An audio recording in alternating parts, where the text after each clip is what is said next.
Senhora Presidente, senhoras e senhores senadores, a todos que nos acompanham pela rádio, pela TV Senado, pelas redes sociais. Senhora Presidente, ontem nós vivemos um dia histórico para o nosso país.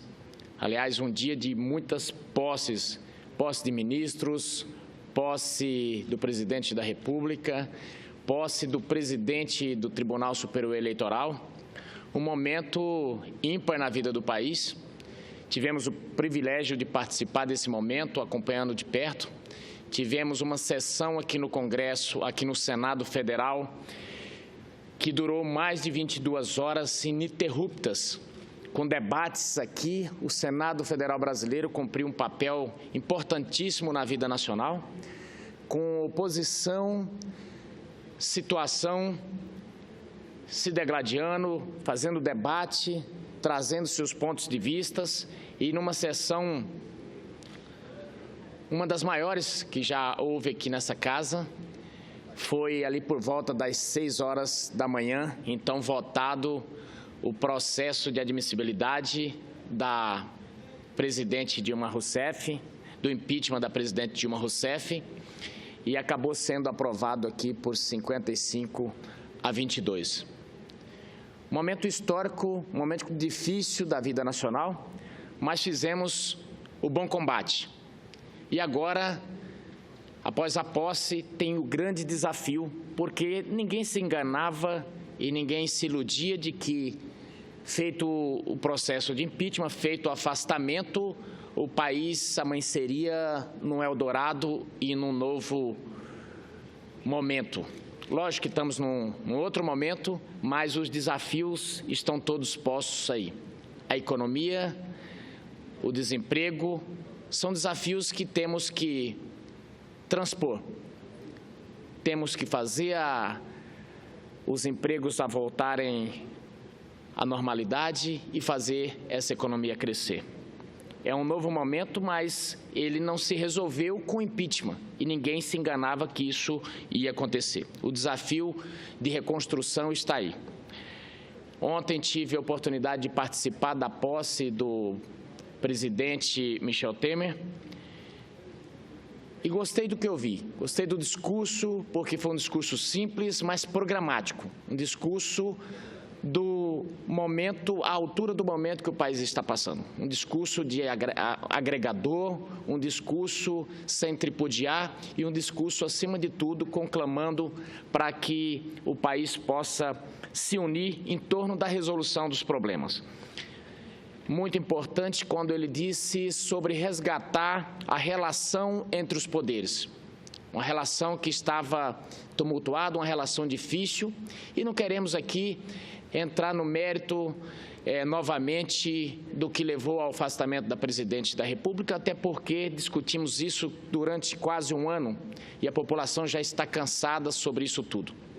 Mas, acima de tudo, o presidente Michel Temer deixou claro que quer ter uma outra relação, quer ter uma relação muito próxima e direta com o parlamento e defendeu principalmente a independência, mas, acima de tudo, a harmonia entre os poderes. E isso é imprescindível para que o país tenha paz, para que o país possa ter sua vida e o resgate, a saída dessa crise política que nos assolou durante muito tempo. O presidente ainda falou sobre o desafio da reconstrução do país e desse momento turbulento que estamos na economia. Ainda remetendo às reformas imprescindíveis para que isso ocorra. Porque, independente do governo que estiver ali no Palácio do Planalto, se nós não fizermos as reformas necessárias, dificilmente se conseguirá um outro resultado que não esse que acaba de acontecer.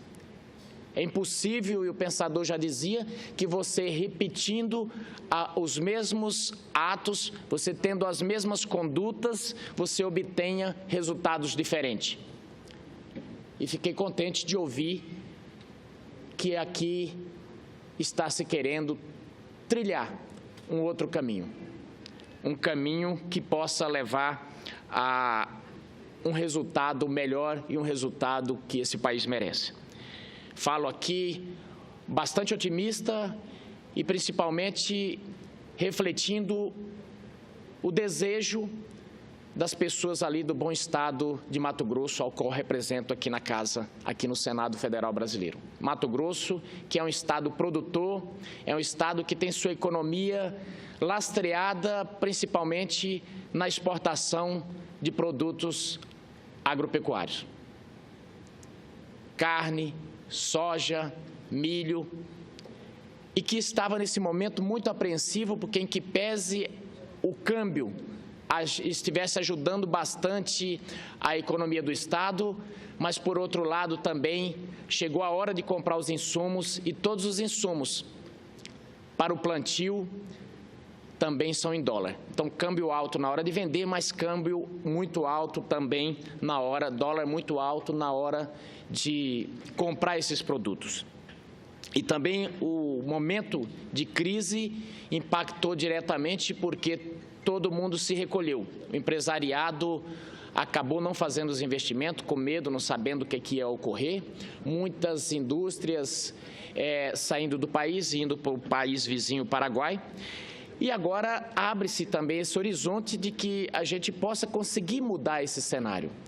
Tivemos aqui essa semana a marcha dos prefeitos e todos eles muito apreensivos, porque os municípios estão numa verdadeira quebradeira. Então, são desafios imensos que nós temos, como, por exemplo, a dívida dos estados, que tem que decidir nos próximos 60 dias se vai ser cobrado juros compostos, se vai ser cobrado juros simples, e isso tem um impacto muito direto na finança desses entes da federação.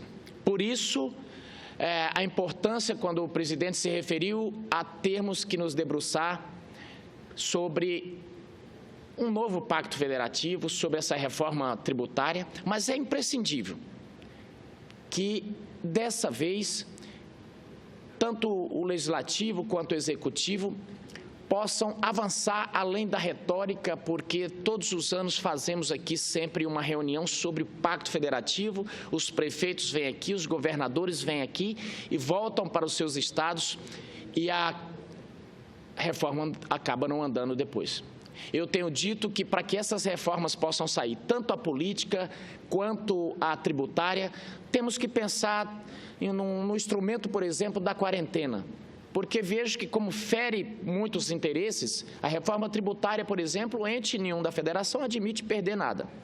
Tem-se sugerido criação de fundos para compensar as perdas de alguns estados. Mas, por outro lado, a grande realidade é que ela não vai sair se tiver que ser decidida por esses atores que vão ser impactados diretamente por ela. Então, eu tenho sugerido que possamos fazer uma quarentena. É 5, é 10 anos, que façamos essa reforma para essa data, porque senão vamos ficar sempre discutindo, vai passar 5, 10 anos e essas reformas não saem. A reforma política, por exemplo. A gente faz debates aqui, longos, se discute, mas ela acaba não andando. E acaba não andando por quê? Porque o parlamentar, quando chega na Câmara dos Deputados, aqui um pouco menos, porque o prazo é 8 anos, mas o parlamentar, quando chega, ele já chega pensando como é que eu vou fazer para me reeleger. Ele já chega no primeiro dia com a expectativa da reeleição. E ele não vai permitir e não vai contribuir para aprovar nada que, de repente, venha dificultar esse seu projeto. Então, o ideal é ou fazermos uma constituinte exclusiva para tratar de alguns desses temas, ou então fazemos também uma quarentena, jogar para o futuro, para que em algum momento o país possa ter aí sim uma reforma. Porque senão vamos galgar no mesmo trilho e essas reformas importantes vão acabar não saindo. É uma reforma que não é de governo, não é do governo Temer, nem muito menos do governo Dilma, não é de governo nenhum. É uma reforma para o país, são reformas que, se não fizermos, não vamos conseguir avançar no desenvolvimento que precisamos, na forma que o país precisa. Também gostei muito da fala do presidente quando ele conclamou e pediu serenidade a todos.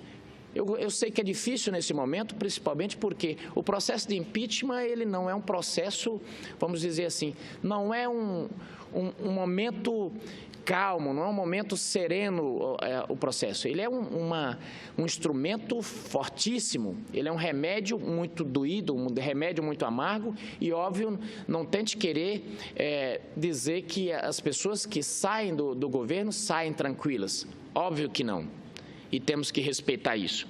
Mas é um momento, acima de tudo, daqueles que solicitavam, daqueles que pediu o impeachment, é o momento de darmos as mãos, de estender a mão, porque esse país precisa, acima de tudo, caminhar, ir à frente, nem esquerda, nem direita, à frente, porque é isso que estamos precisando. Achei uma medida muito importante do presidente da República, a preocupação no enxugamento, na diminuição de ministérios. E, de repente, você que é um economista e que entende de finanças, diz, senador Medeiros, mas o impacto é praticamente zero. No orçamento de trilhões, diminuir ministérios, o impacto não é grande. É verdade, não é um impacto tão grande. Mas, nesse momento em que a população foi para as ruas e que a população está querendo uma nova sinalização por parte do governo, é o momento de fazer demonstrações principalmente simbólicas. Isso sinaliza, é um momento de sinalizar. Política é, acima de tudo, símbolo, um símbolo. Porque a grande verdade é que ocorrem as eleições, as pessoas vêm, votam, mas na segunda-feira o que muda efetivamente na vida do cidadão? Não muda muita coisa, mas o governante tem que sinalizar mudanças. Porque as mudanças na vida de um país, elas não ocorrem do dia para a noite. Agora, o comandante da nau, ele tem que sinalizar o rumo. Para onde esse país está caminhando? Para onde a economia está indo? De que forma que ele está tocando? E, nesse momento, dizer que vai diminuir ministérios é importante. É importante porque sinaliza um compromisso. Um compromisso que tem que se efetivar não só no discurso, mas na prática. E o presidente entrou e editou uma medida provisória, já diminuindo os ministérios, extinguindo ministérios, isso fazendo a prática como discurso da verdade. Isso é muito importante nesse momento, esse enxugamento. A preocupação com as reformas, esse comprometimento do presidente, também um sinal muito importante, porque, como eu disse, se não houver essas reformas, não vamos chegar a outro lugar que não mesmo onde já chegamos. Ontem tivemos aqui no Senado Federal também a vinda do presidente do Supremo Tribunal Federal, que se reuniu com os senadores, delineou como será daqui para frente a nova etapa do impeachment, porque o que houve até agora, e de repente você que nos ouve, você que nos assiste, diz, olha, mas o impeachment não já acabou? Não, não acabou.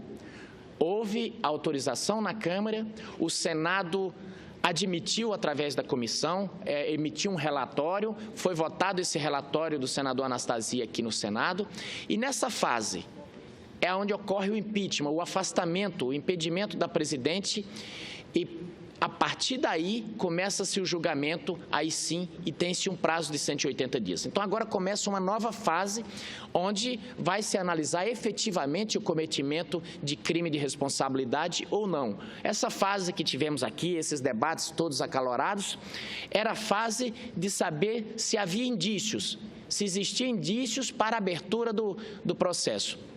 Foi verificado que sim, foi aprovado aqui pela maioria de 55 a 22, e agora começa essa nova fase.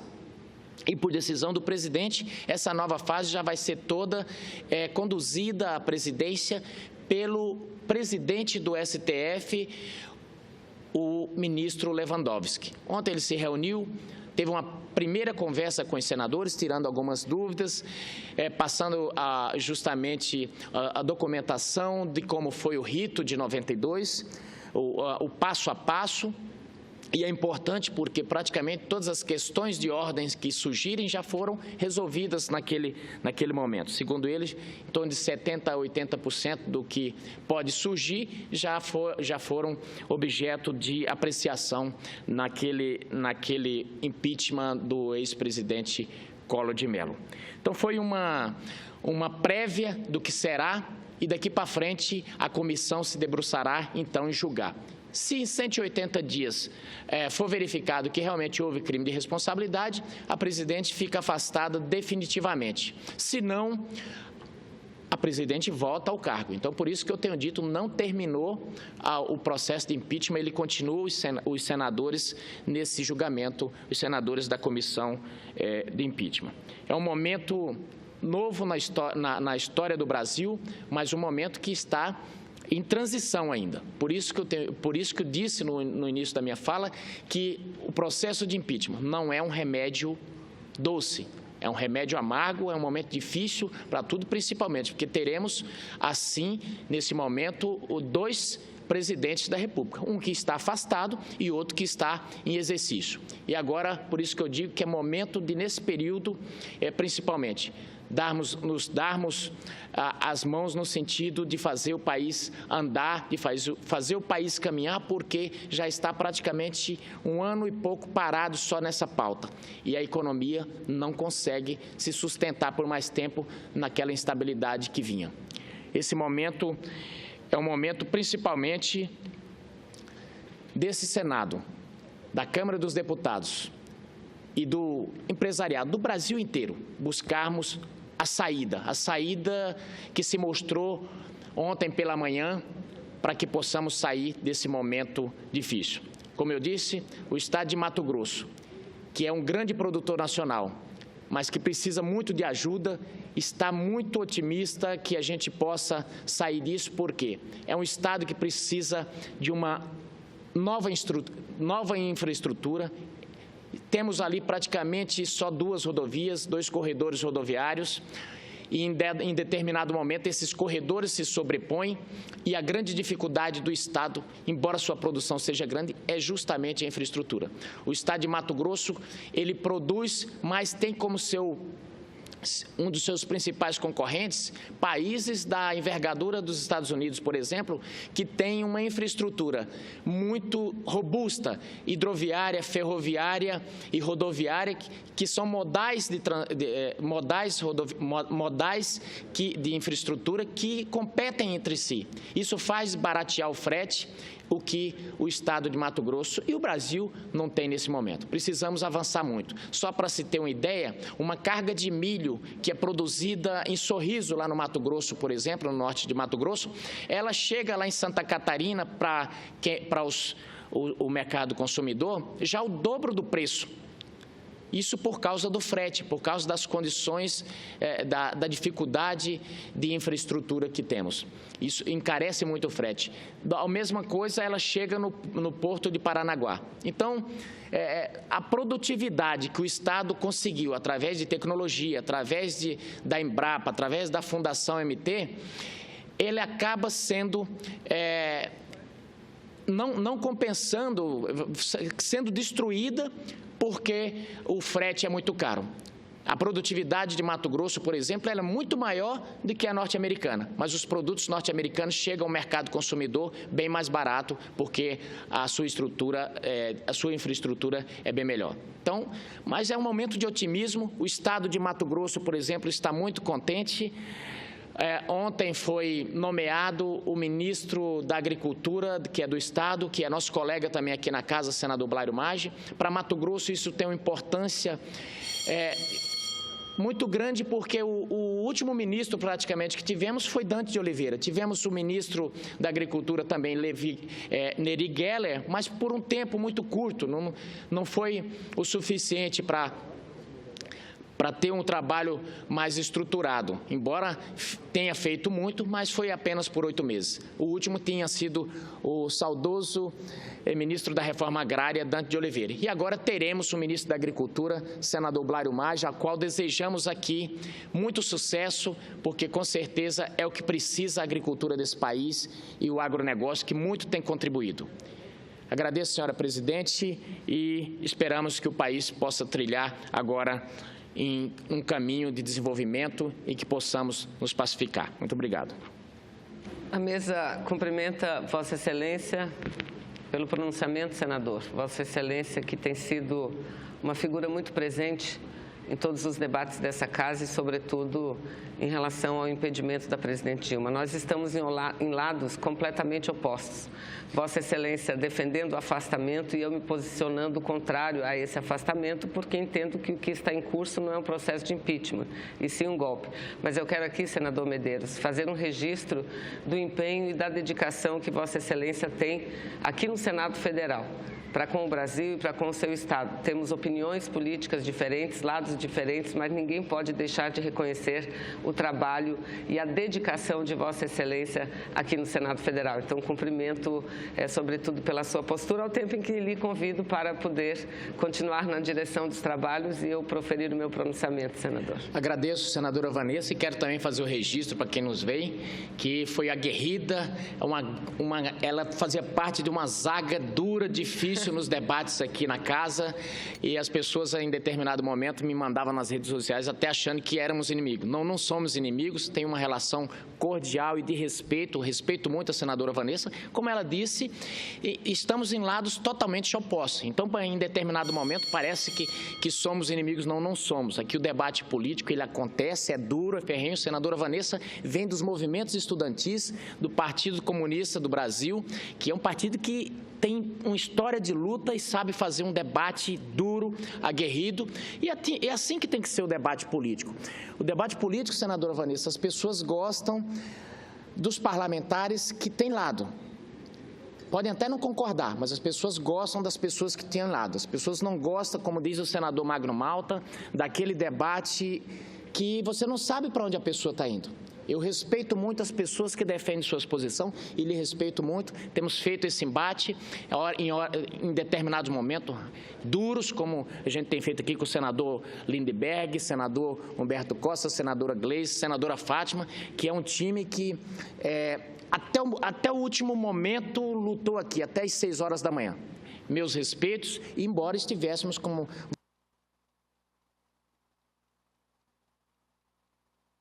disse, em lados opostos. Tem que se louvar, a presença é sempre constante aqui. Quando a gente chega, é difícil, quero dizer isso aqui para quem está nos ouvindo, principalmente para os manauara, que é difícil chegar primeiro do que ela aqui. Quando você chega, o nome dela já está lá no primeiro na lista. Temos nos esforçado para fazer esse enfrentamento, mas é uma adversária dura e difícil de combater. Mas temos feito esse debate que tem engrandecido o Senado Federal brasileiro, e isso ficou patente. Ontem vi as pessoas elogiando a senadora Vanessa, o comportamento do Senado nesse debate duro, porque não é um momento fácil. Isso aqui não é uma brincadeira, estamos tratando de um processo de afastamento da presidente, mas fizemos um debate respeitoso que engrandeceu essa casa. Muito obrigado.